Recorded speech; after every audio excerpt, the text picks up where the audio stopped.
Salam alaikum wa rahmatullah, bismillah, walhamdulillah, wa salatu wa salam ala rasulillah wa ba'd. Parlons un petit peu des parents. Comme vous le savez, Allah subhanahu wa ta'ala, il a dit dans le Coran wa qada rabbuka alla ta'budu illa iyyah wa bil walidayni ihsana. Donc notre Seigneur, il nous a ordonné de l'adorer lui seul et d'être bienfaisant envers les parents. Et le prophète, alayhi salatu wa salam, dans plein de textes, il nous rappelle l'importance des parents. Vous connaissez sûrement le hadith où le prophète, sallam, il a dit 3 fois la mère, 1 fois le père. Et moi, j'aimerais m'arrêter sur un hadith où le prophète, sallam, il nous explique que les parents, en fait, c'est 2 portes qui mènent vers le paradis.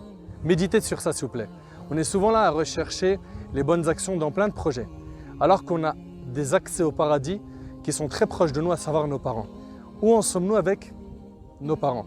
Est-ce qu'on les satisfait? Est-ce qu'on dort avec leurs doigts qui sont toujours positifs pour nous?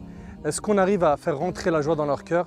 Est-ce qu'on est une source de soulagement, de réjouissement pour les parents, ou est-ce que c'est l'inverse? Si c'est l'inverse, sachez que les menaces dans notre religion qui concernent ceux qui sont mauvais avec leurs parents sont très nombreuses. Très nombreuses. Le prophète, alayhi salatu wassalam, il a mis en garde contre la désobéissance envers les parents.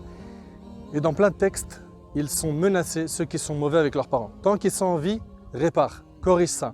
Si tu les as fait pleurer un jour, rattrape le coup.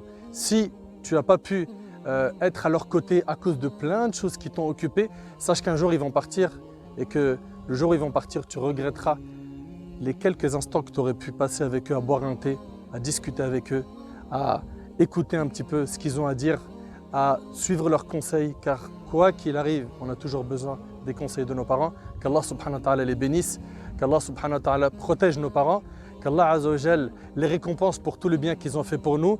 Et si jamais ils ne sont plus de ce monde, tu peux quand même rattraper le coup en faisant des doigts pour eux, en faisant des demandes de pardon pour eux. Le prophète alayhi salatu wassalam, il nous a même indiqué qu'il y a certains parents qui seront élevés dans des degrés au paradis, très élevés. Et quand ils demanderont comment est-ce qu'ils ont atteint ces degrés, il leur sera dit, c'est parce que vos enfants ont demandé pardon pour vous.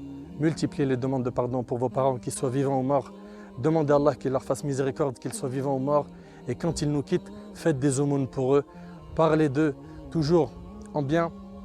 Multipliez les doigts, les sadaqat, les bonnes actions pour qu'Allah subhanahu wa ta'ala augmente leur hasanat, qu'Allah azza wa jal nous facilite d'être des enfants vertueux.